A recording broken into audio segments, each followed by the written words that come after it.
Namaskar, hello and welcome viewers. You're watching this special presentation of Sansad TV, Bills and Insight, your one-stop destination for views, news and analysis of proposed legislations of India that have far-reaching implications and impact your life. I'm your host, Kriti Mishra, and today the spotlight is on the anti-doping bill. The bill was introduced in the Lok Sabha and later referred to the Standing Committee on Education, Women, Children, Youth and Sports. The committee has endorsed the bill. And before the detailed analysis, let's take a look at the highlights of this bill. The bill prohibits athletes, athlete support personnel and other persons from engaging in doping in sports. Violation of anti-doping rules may result in disqualification of results, including forfeiture of medals, points and prizes, ineligibility to participate in a competition or event for a prescribed period, and financial sanctions. The bill provides for constituting National Anti-Doping Agency as a statutory body. So what is doping and why did we need this bill? Doping is the consumption of certain prohibited substances by athletes to enhance performance. In November 1999, the World Anti-Doping Agency was set up under the International Olympic Committee. WADA's primary role is to develop, harmonize and coordinate anti-doping regulations across all sports and countries. WADA requires countries to have a national anti-doping organization for enforcing anti-doping rules. The anti-doping process in India is currently managed by the National Anti-Doping Agency. And joining us on the program for deeper insights on the bill and its impact, a very learned panel of guests. Dr. Vinay Sahasrabuddhe in the studio with us. He's member of the Parliament, Rajya Sabha. He also heads the parliamentary panel on sports. Dr. P.S.M. Chandran, member, anti-doping panel, NADA. And also joining us through virtual platform, Anju Bobby George. She's a veteran athlete. And in the studio, we have with us young and vibrant audience. I welcome all of you on Sansad TV and thank you so much for joining us. And Dr. Sahasrabuddhe, let me begin the program with you. India does not have an anti-doping law, and it also ranks notoriously in the top 3 of the world's biggest dope countries, alongside with Rajya and Kenya. The committee also said that we need a legislation. Certainly, sir. We don't need prices at the cost of being tainted. What is your take? No, basically this bill, as everybody would appreciate, I think meets with a very long pending demand kind of, because, you know, we are in an internationalized world today. And therefore, whatever the international bodies that regulate various international events, including the sports event, I mean, in this particular context, the sport events, the Olympic and various other tournaments as well, essentially Olympic, of course. So naturally, in pursuance to the expectations of the international bodies, it was required that the government comes out with a very comprehensive legislation that covers all kinds of violations of rules and regulations insofar as substance abuse by the sports persons seeking a high level of performance is concerned. And this particular bill very comprehensively covers all those aspects and meets with the global demand for a statutory body to take care of all those who are indulging in substance abuse and are from the sports fraternity. So this is a very timely step. In a way, it was long overdue, as I would describe it. And the way it has been drafted, I believe it takes care of all other aspects. The committee also worked on it for more than 3 months, I believe. And we visited the nations. I must say it's one of the prestigious institutions of our country, which is the National Anti-Doping Laboratory here in Delhi. And the kind of state-of-the-art machinery that is there, or all kinds of equipments that they have deployed over there, it's something which makes us very proud about India's prowess in this particular context. Dr. Sahasrabuddhe, before we set the tone and tenor of this discussion, please take us through the highlights of the recommendations that your committee gave. Well, the committee naturally has endorsed the bill, but insofar as our recommendations are concerned, they are majorly about creating the kind of climate by way of which perhaps this bill and the implementation of the rules and regulations may not be required, in fact. Yes. Because why people indulge in doping? Basically because of lack of awareness. Many people, for example, our wrestlers come from Haryana, and many of them are with a essentially rural background. So they are being told by their coaches and their teachers, their gurus, whatsoever, in a particular manner. And in the lure of making making or seeking a medal, in a way that takes them on a very wrong path, and therefore all these things happen. So what we have suggested essentially is that awareness is the key, number one, and huge amount of efforts are required to create that awareness, not only in particular sports events, but perhaps in general. For example, we have suggested that these kinds of instructions, information should be given in the gyms, and this country is having a very flourishing gym culture today. True. So there also all the physical trainers and those who are attending the gyms, they also need to be told about it. Not only that, people get trapped in a particular situation. Absolutely. Those who handle their bag and baggage, they travel for international events. So at that point of time also, the chances are that somebody plays a mischief. Right. Or those people who are cooking food for them, they also may create a havoc, maybe intentionally, maybe unintentionally. That also requires to be taken care of. All these things we have suggested that should be taken care of when we formalize the rules and regulations under the ambit of the law, which now the Parliament is about to pass. All right, Dr. Sahasrabuddhe, you've raised very important points there. We'll take one by one. But a very important point, as you said, why consume prohibited substances? Let me take that to Anju. Anju, how do we motivate sports persons to focus on training, natural diet and proper recovery rather than resorting to any unethical means to improve performances? Actually, doping it's a crime. It's an international crime, and actually, we are a lot of countries investing a lot in for lot of investigations are happening, lot of trials are happening, and they are developing new methods, developing new medicines which are not identified in today's testing pool. So, like countries like Russia, they, in 2004 to 2012, they invested a lot into doping, and the investigation still going on in that. So there are such countries are there, but some other countries, they are educating their athletes, like India. We are educating a lot through our national federations, but still things are happening, and we are number one in our in the world in doping. So education is a part, but the lot of cases are still raising because it's not lack of awareness.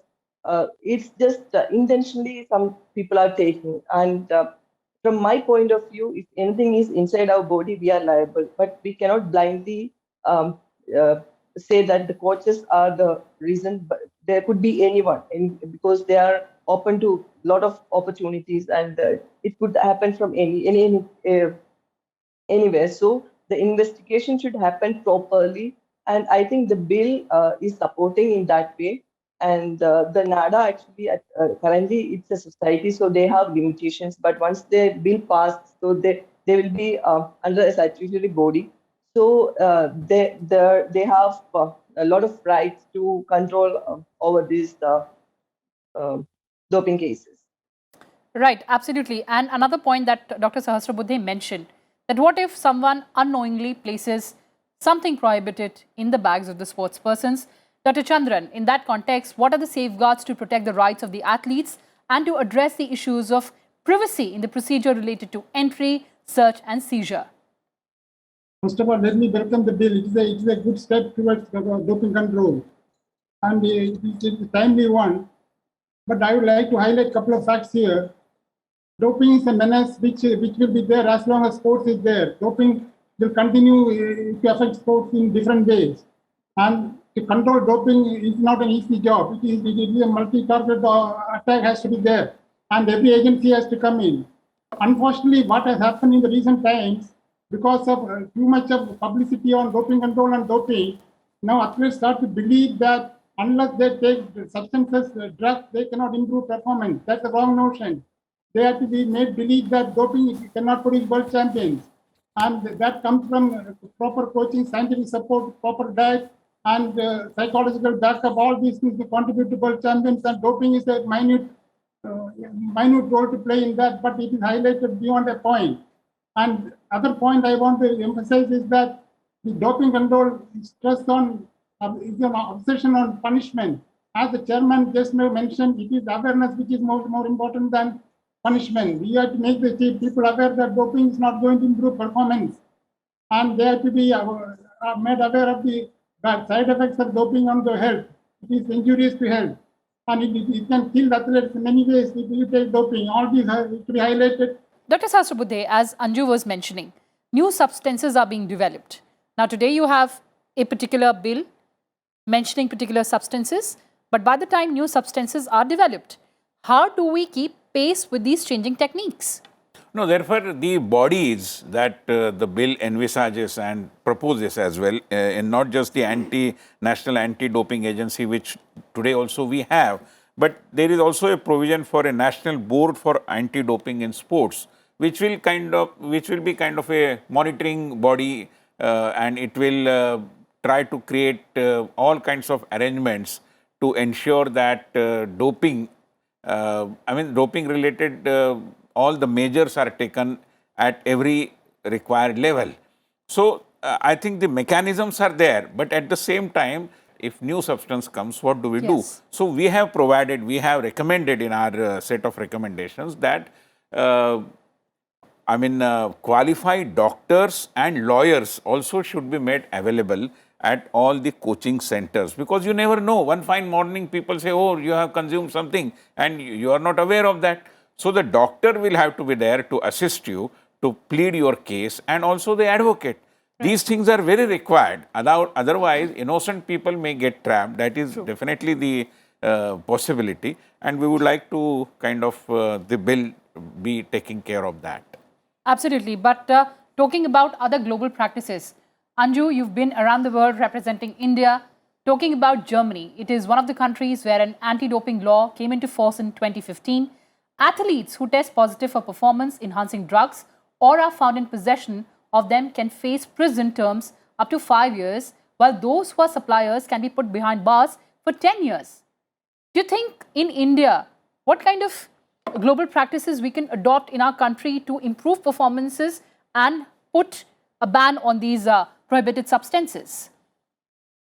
The first thing, we have to educate our athletes. It's not doping, it's not the banned substance. The other substances are also equally good. So we need to educate our coaches and athletes, and they need to believe in their training and coaching. That's the first thing. The second thing is that the imprisonment, actually in Germany, as you rightly said, there is a 5-year jail for dopers. Actually, in India, there's some of our people, actually, they are fighting for that. But we have to we have to rightly, we have to know what is the right reason behind a doping case. So sometimes, as you said, athletes unknowingly they may consume, or somebody actually unknowingly they may give. So we should know what's the right reason behind doping case, and that person should get the punishment. Athlete, of course, they will get a ban, and the person behind, it should be a coach, it should be a supplier, it could be anyone. So they have to punish. In India, now only the athletes are getting punishment and the coaches are getting punishment, but the suppliers are also, and we need to find from where these international drugs are coming in.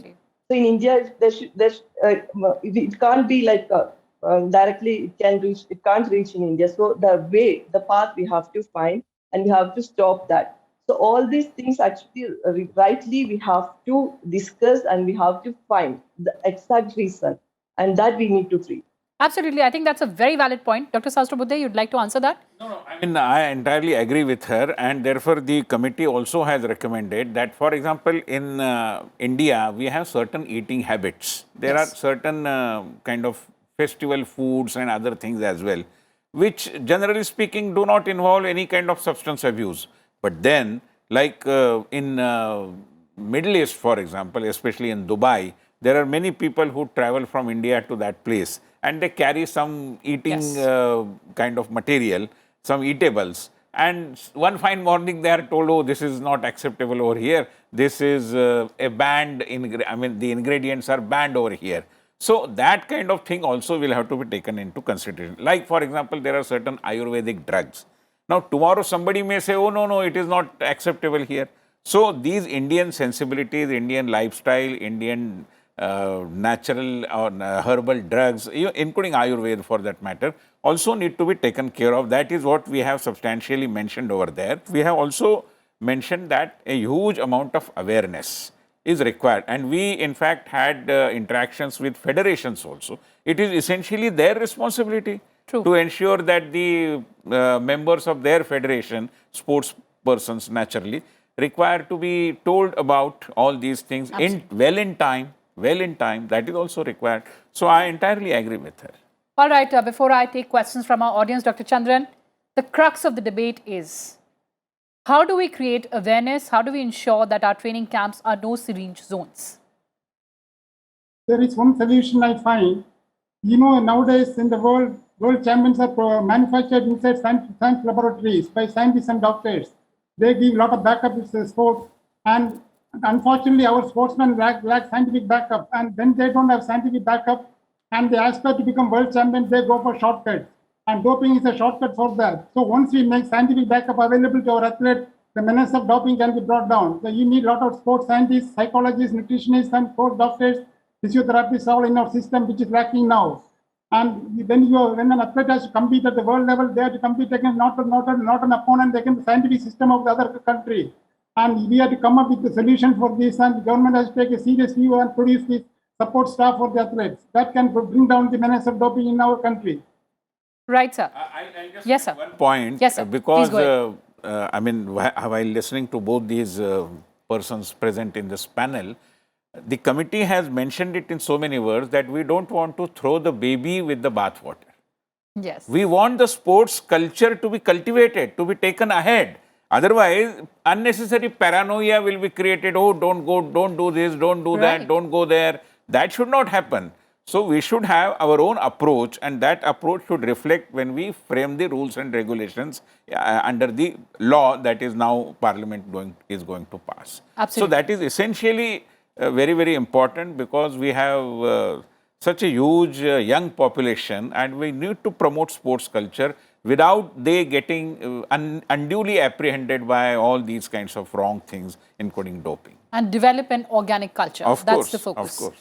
Now let's take some questions from our audience here. Please go ahead, introduce yourself and speak your mind. Under this bill in NADA, sir, the appointment and the removal of the Director General is kept very vague, and it is left on the discretion of the central government.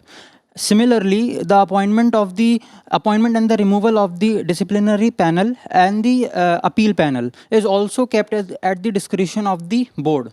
So, sir, don't you think that keeping these things, removal and appointment at the discretion of the some authority, can hinder the transparency? All these concerns were expressed when we were debating the bill, and I don't say they are unfounded. But the law is a general framework of rules and regulations. Within the law, again, there will be a subordinate law, which is in the light of the provisions of the law, major provisions on the law, the relevant department will come out with a framework of rules and regulations. At that point of time, this could be taken care of. Will the National Anti-Doping Bill not increase the scrutiny into the lives of individual athletes?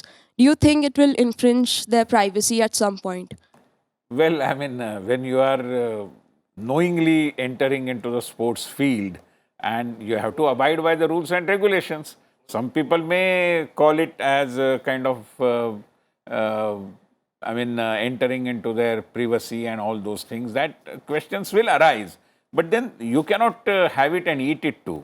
If you are into the sports field, there are, and this is not the sweet will of the current government. It is the WADA, World Anti-Doping Agency, that in a way has made it mandatory for every other country. We are just following the global rules and regulations. That's it. Anju, let's also take your perspective on this one. Yeah, definitely. Actually, if you want to be a sports person, or if you want to be an international athlete, you have to come under all the rules. See, WADA is clearly saying that if you want to compete in international competitions, you are a medal contender, you will be under their scrutiny. So we have to give all our minute to minute where you will be, and all the programs we have to give all the travel programs, and they will come and test us 3 times mandatory. If we are not there in the spot where we are giving, they will give one warning, and 3 warning we will be out, and we'll be getting 2 year out from the competition. That rule says. So here also we have to follow the rules. Otherwise we can't, like in India the rules are there too. Like we have to follow. So these rules, definitely some people are saying that it's against their privacy, but we have to follow the rules. Otherwise, how we can tackle all these things? Absolutely. Let's take another question now. वाडा का report कहता है कि भारत में कम sample के जांच के बाद भी यहाँ सबसे ज़्यादा रिपोर्ट हुई है, तो लेकिन हमारे पास लेबोरेटरी की कमी है। तो सर हम सिर्फ कानून से कैसे इसमें पार पड़ जाएंगे इससे? वो नहीं, इसलिए कानून तो एक उपकरण है, मगर साथ ही साथ हमारे यहाँ जो लेबोरेटरीज़ है और हम कमेटी के सदस्य अपनी आँखों से वहाँ की सारी व्यवस्थाओं को देखकर, जांच कर, परख कर आए हैं। और विश्व की सबसे अधिक मैं कहूँगा कि अत्याधुनिक ऐसी सारी सामग्री वहाँ पर उपलब्ध है।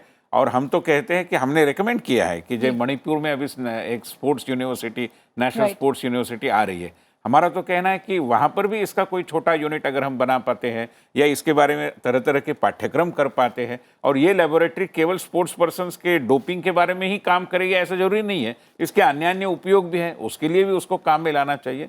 सो ये जो हमारा लेबोरेटरी सेटअप है उसको और अधिक तगड़ा किया जा सकता है। वैसे भी वो बहुत अच्छा है, विश्व स्तरीय पूरी रचना वहाँ पर की गई है, मगर हमें तंत्रज्ञों की भी ज़रूरत होगी, टेक्नोक्रेट्स की आवश्यकता होगी, और एक उसका पाठ्यक्रम बनाते हुए एक प्रॉपर रिसर्च उसके अंदर से हो पाए, इसकी भी ज़रूरत होगी। उस पर हमने सरकार का ध्यान आकर्षण किया है। So my question is about false allegations and everything. I mean, for a sports person, his career is interlinked with the age. If he crosses the age, he'll not be able to go back. Under this course of trial, he may lose his career. How does the bill address this false allegation thing? No, therefore, as you would realize that the appeal panel is a very elaborate mechanism, and all kinds of people are there. Not just 2-3 people are going to sit in the judgment and decide if somebody is guilty or not. I mean, a fair kind of opportunity is being given, the law proposes that, to the sports person who comes under the shadow of doping kind of. So I believe justice will be done, and there is every possibility that this mechanism, I mean, there is every reason to be hopeful about it, that it will do justice to the sports persons. All right, before I wrap up the show, Dr. Chandran, your perspective on false allegations. I would like to mention one thing here regarding awareness program which NADA is doing, and we have to make more use of electronic media. For example, if the awareness program, if Kaun Banega Crorepati program, if there is 1 or 2 questions which are related to doping, the awareness will be much against about lakhs of people, otherwise will be reading from the newspapers. And for example, IPL is going on. There is no advertisement in IPL regarding anti-doping programs that doping is injurious to you, keep away from doping. So you must reach a larger audience than classroom audience. The NADA has to concentrate on mass awareness through these means. Right, sir.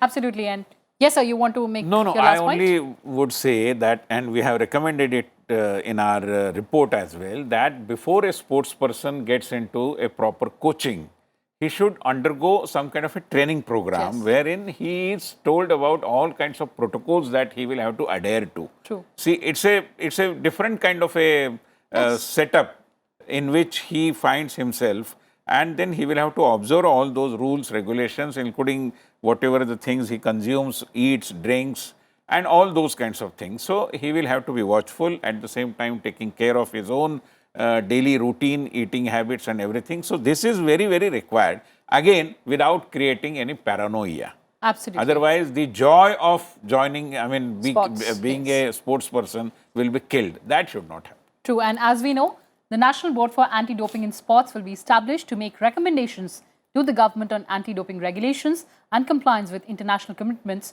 on anti-doping. On that note, thank you so much for joining us, Dr. Sahasrabuddhe, Dr. Chandran and Anju George.